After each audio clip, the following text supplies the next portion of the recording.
What's going on, traders? Welcome back to the channel. Today we're going to go over our trade recap. Did a lot of trades. We traded 14 tickers, red on 2, 85% accuracy amongst tickers traded from red to green, so really good day. Netting $11,400 after commission. It's going to be about $10,500. Green 2,600 on NETE, green 3 grand on CGA, green 160. It doesn't even matter. You can see we're green on all those. We're red on 2, which is IPDN and MRNA. And we're going to jump into all those trades right now and show you what we did. So we'll start here with NETE, where we made $2,600. So NETE, there was a couple random trades. So there was a short pre-market, then there was a long during the day, then there was a long up here, and then there was a long here, and then there was a short. So I did just a bunch of little random trades throughout the day that'll be really confusing to explain at this point because none of it really even makes sense now that the chart's so different than what it was at the time being.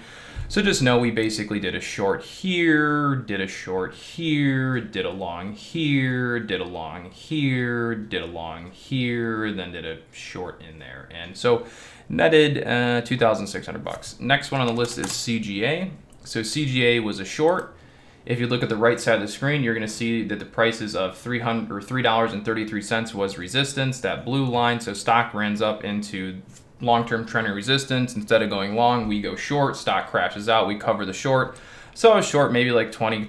This might have been the one I was short like 20,000 shares on up here. And as it dropped out into this low, covered it. So you really wouldn't be able to make a ton of money on this sort of play unless you used a lot of size.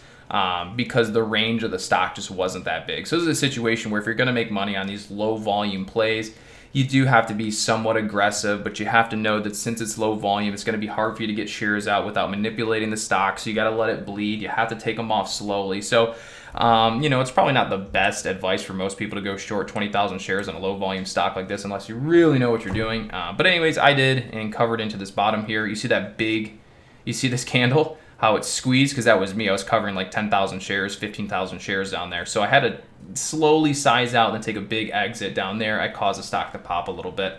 So anyways, CGA was running into long-term trending resistance. We went short, covered the short move. All right, next one on the list is Tesla. Tesla was a really simple one.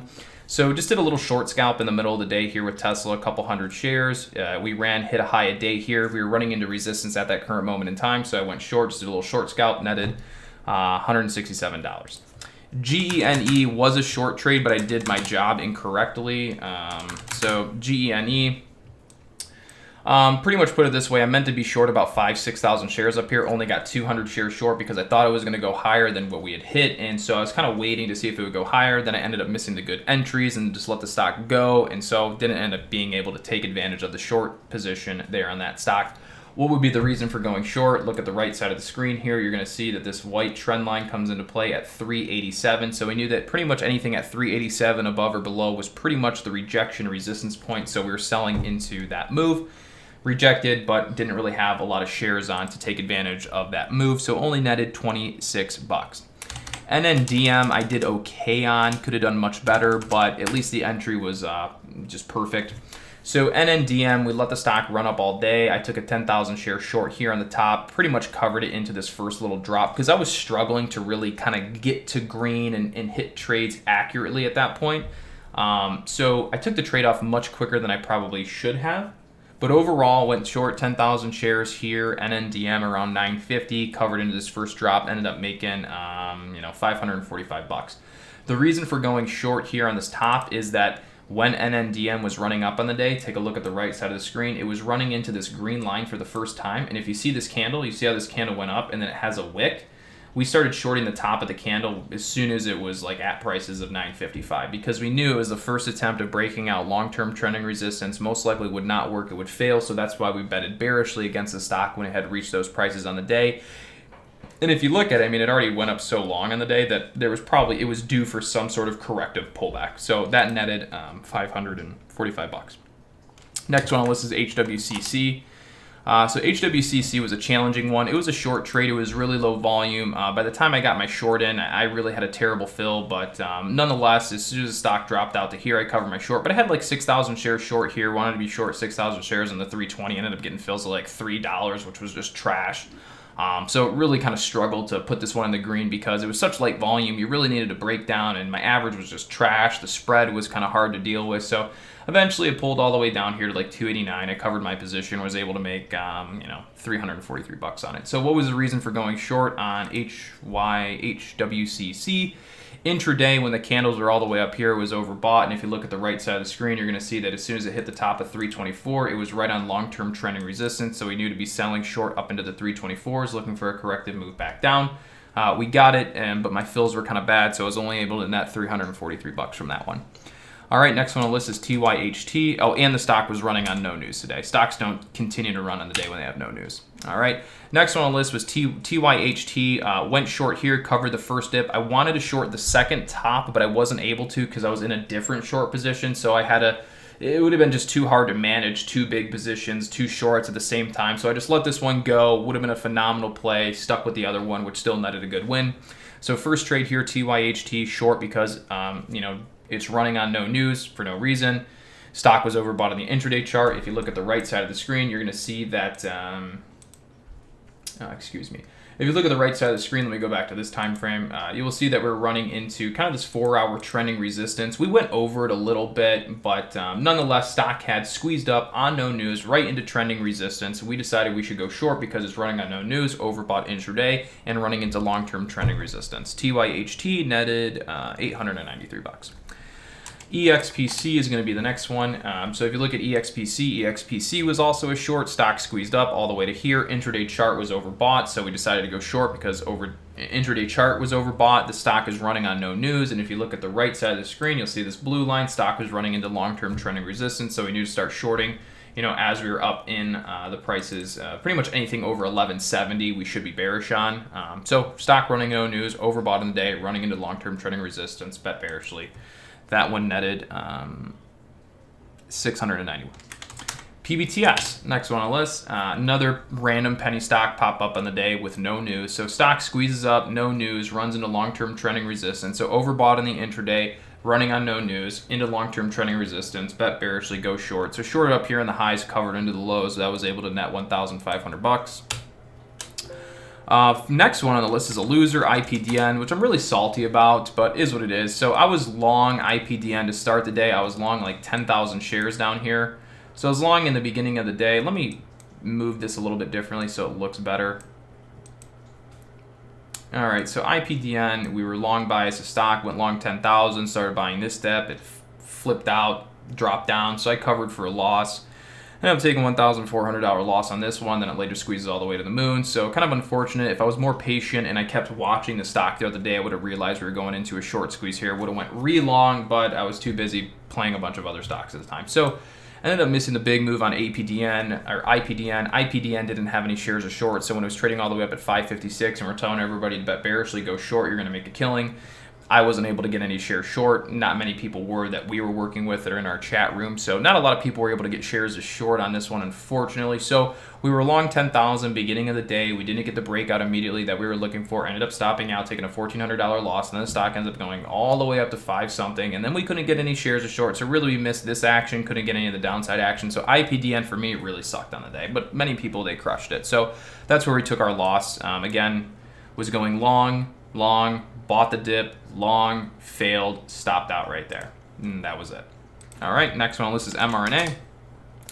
So MRNA went long here, 1,000 shares for a high a day breakout for a target of 125 on the day. It failed, and that's where I lost most of my money on MRNA today. So again, went for a high day long breakout. Stock breaks out, was up a couple $100, then it flushed out. I let it come down to about here before getting out because we had support here, and then I obviously saw that it wasn't going to hold, so I closed the trade and I've taken a $1,700 loss. What was the reason for even suggesting a long on the day with MRNA with the price target of 125? 9-day moving average is at 124. Long-term trending resistance was at 125. We started bouncing yesterday. We thought the bounce could continue through today, move up to 125 before we saw extreme selling pressure come back in on the stock, but we were wrong. Ended up taking a loss of $1,700. Next one on the list is FUBO. FUBO made $3,700. So FUBO didn't trade it the best. I was a little late to the move. If I did my job totally correct, probably could have done about a $10,000, $15,000 trade here or something. I took really big size on it, but the low risk entry was down here. I caught it a little late. I started getting long here because I thought the continuation would go without a pullback. So I went long a couple thousand shares here, as long as like 3,000 shares. Then it dipped out, and I'm like, well, I still think it's going to go long. So then I leveraged up a big position up to like 10,000 shares here. And then as we started going up, I just started taking some off to net a win of 3,700 bucks. And then I also traded long on my TOS account, made 200 bucks. So I was trading long in Lightspeed and trading long in TOS simultaneously. Made 200 bucks on TOS, made 3,700 on Lightspeed. So what was the reason for going long on FUBO where we went long? All right, look at the right side of the screen. You're going to see there is a yellow trend line that comes into play right at the low of day. So I missed the first initial tap, which would have been the best entry. So it runs up. I go long 3,000. It pulls back to our next little support trend. Intraday, I go long 11,000. As it starts to push up, start to take shares off. But the reason we went long on this is that, as the stock had fallen all day long into long-term trending, support, it made sense that we'd have a bounce there. Anyways, stock is still coming down, but in the next couple days, I would assume that you're going to get a big bounce on FUBO. So if you're watching this video, make sure to consider watching FUBO long, especially if by tomorrow or something, it's down at the price of 32 bucks. Good chance you get a little bit of a long bounce off $32 with FUBO. All right, next one on the list is Zoom.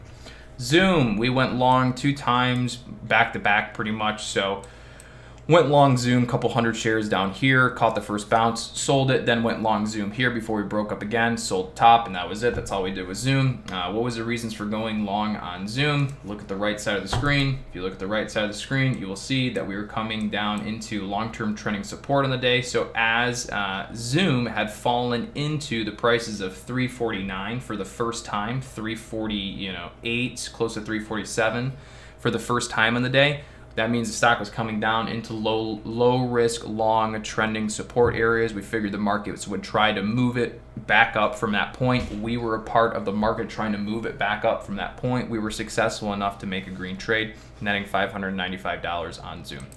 Next trade is CNFR. CNFR was just a short pre-market, so CNFR short at the top here, faded it down to these green candles, netted 403 bucks. Again, this was a stock this morning that was way overbought, running on no news. Typically, it's not going to continue running; it's going to sell off. So I decided to go short. Again, short top pre-market here, faded out to about there, covered the trade, made 400 bucks. And that's how we ended up getting to $11,400 a day trading. So I know that was a lot of stocks to cover, and it might not all make sense to you guys when you watch this, especially with how fast I had to explain all those trades. But it's really just trading trend for the most part. So with that being said, I do appreciate you guys tuning in. I appreciate all the support for our channel.